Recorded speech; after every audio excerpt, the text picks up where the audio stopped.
Pastor Tim here. Happy Friday.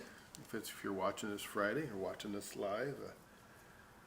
If you're watching this on Facebook, know that we have it also on YouTube and our app too. We always try to do all of our recordings on all three of those. We have a Bridge, just started a Bridge YouTube page, and then of course on the Facebook and in our app. So if you download our app, there's also a media live section there with everything's there too. Actually, that's usually our best recording. So anyway, just a little tidbit of information there. So got a question again for you this morning. Here it's Friday, and Friday for me is a pretty busy day. Friday and Sundays. Friday is kind of gathering, getting everything ready for Sunday. A lot more. Just kind of pulling things together, and then also of course Sundays too. So evening, I start off my Friday morning really early. I go to police briefing, and that's when I connect with at the police department as a chaplain there every Friday, and so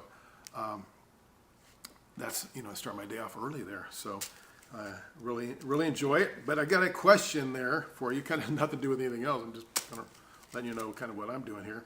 Have you ever felt like you're not enough? Have you ever felt like you're not enough? Because not poor, pitiful me, but that's many times in my life. That I feel like, man, I'm just not enough. I just don't have enough. And I'm not talking about money or anything like that, but it's just like, just inside of me, just like, man, am I enough? Maybe you felt like you're not talented enough. You're not smart enough.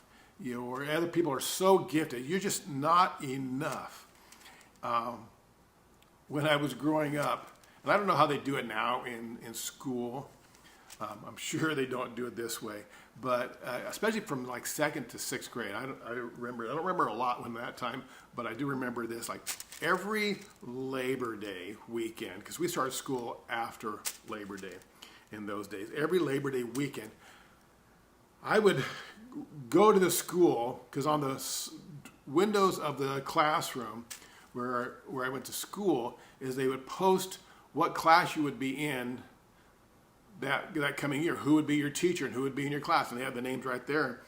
And so there was always 2 classes, and I always knew, and then they didn't say this out and out right, but there was more of the average class, and then there was the more gifted class. And you knew that throughout the year how some of the more gifted kids, they got a little bit, got to do a few extra things. They got to do some a little more challenges, a little more curriculum. It was just all different. You knew that those were the smarter kids. So every Labor Day weekend, I would run to the school. And I'm thinking, maybe this year I'm going to get in that smarter class. I'm gonna be there. And so every year, not a surprise, I was never in that. I got over it, but I always felt like if I could just be smart enough, man, I would be in there, and then I would be almost like I'd arrive. And so what that did, it kind of developed an attitude in me through the rest of my high school years, junior high and high school years, where like, well, they don't think I'm enough, so I basically lived up to their expectations, and I didn't really apply myself. Only hurt myself later when I went to in college and stuff. But anyway, so today in Matthew chapter 14 is Jesus, the story where he feeds the 5,000, and actually all the Gospels have this story in there, because not all the stories are in all the Gospels, but this one is, and. It's Jesus, he's out in a remote area talking to at least 5,000, it just says men, and plus women and children there. And it's getting late, and then the disciples that tell Jesus, Jesus, send them away, because these people are getting hungry. They're going to get hungry, and they need to go out in the villages and get fed. Well, then in Matthew 14, verse 16, he says, they do not need to go away, Jesus said. You give them something to eat. You give them something to eat. And in Mark, he said that in Mark, they told Jesus, well, it would take a year's wage to give these people even just a little bit of something to eat. But listen to this. He says, this is their response. He says, we have only 5 loaves of bread and 2 fish, they answered. We only have. If you were a Bible writing person who likes to write in the Bible, I circled the word only. Basically, Jesus, this is insufficient. Jesus, this is not enough. This is not enough to make a dent. This is not enough to even take away a little bit of their hunger pains. This is insufficient. This is not enough. But see, when we give something to the Lord in faith, we find that he's more than enough. And that's what Jesus was trying to teach them. So it wasn't just it's not a story just say about feeding people for a day and there was a miracle, that's cool. He's trying to teach his disciples, and he's trying to teach us, he's trying to teach the church, he's trying to teach his followers, where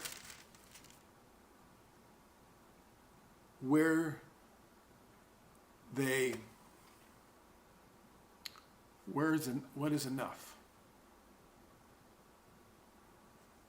He's trying to teach them to look to him, because he's enough. Because so many times in my life, I like to say Jesus is enough, but sometimes my actions don't always reflect that. Because it says here in 14, now verse 20, and it says, so Jesus prays for so they bring him the 5 loaves and 2 fish, and he prays for that, and he blesses that, and he hands it out, and it just keeps multiplying and multiplying and multiplying.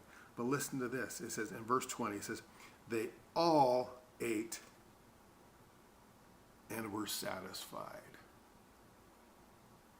And in the other verses, even in here, it says they picked up 12 baskets of leftovers. And I'm thinking, because Jesus is more than enough. And I always think about the leftovers too, is because he wanted to show these crazy disciples, man, look to me. I'm going to be more than enough for you. Actually, I'm going to be more than you could ever imagine. So today, kind of what I want you to think about is, what do you have to offer the Lord in faith today? You might just think, this is just 5 loaves and 2 fish, and this is so insignificant. But what do you have to offer today? Offer yourself today and say, Lord, there's no surprises. This is me. Offer him your struggles and see how he's more than enough. Offer him your relationships. Some of them are kind of rocky. Some of them are with kids and grandkids and co-workers are in need of attention, in need of that a touch from God.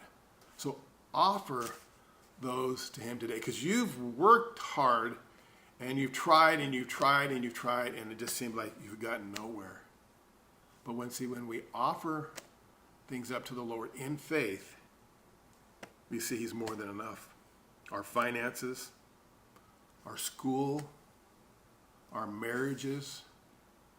I don't know how many times in my life I've come up against these roadblocks, against these where, man, I've got nothing. I don't have enough here, and I offer it up to him. And I want to say offer up to him in faith, but really, my faith was so minute, so small that, okay, God, here, you can have this.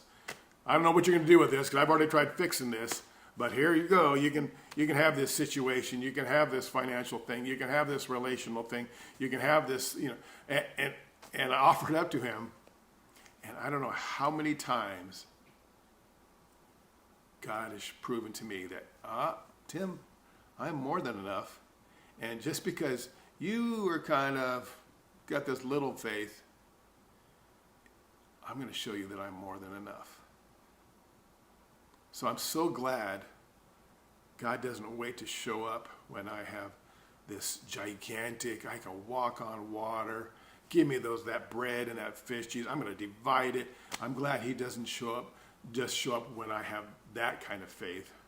But he shows up even when I have that small little faith, and just, again, offering it up to him. So hopefully a little encouragement for you today. Hopefully you got something out of that. We'll be at Centennial Park this Sunday, 9:30 sharp. So I hope to see you there live in person.